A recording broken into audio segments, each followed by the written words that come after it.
Well, here's our snowstorm. It's going to whip up into a blizzard. And I already cleaned off the steps once, but that was a waste of time.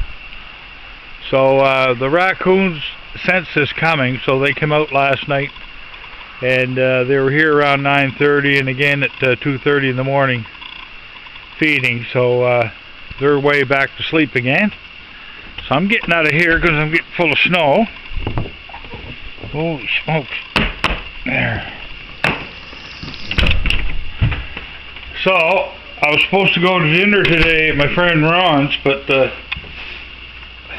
got all season tires and there's no way I can travel in this. So, look at the trees are all full of snow again.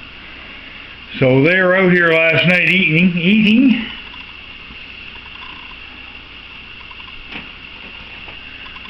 Look out the... Hi, Connor. Did you see all the snow? What do you think? Did you see the snow?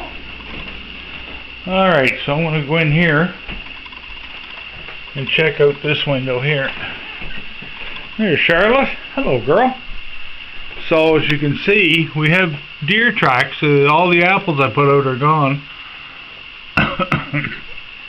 I'll pull this up more. Here, that's better. Look up there. See how the trees get? And that snow's wet. See, that's going to snap my trees again.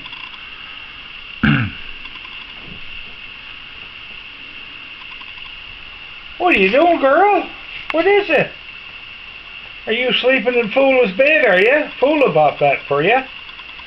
Yeah, and you know, she fits in it all right, but she looks fat, but she's not. It's all hair.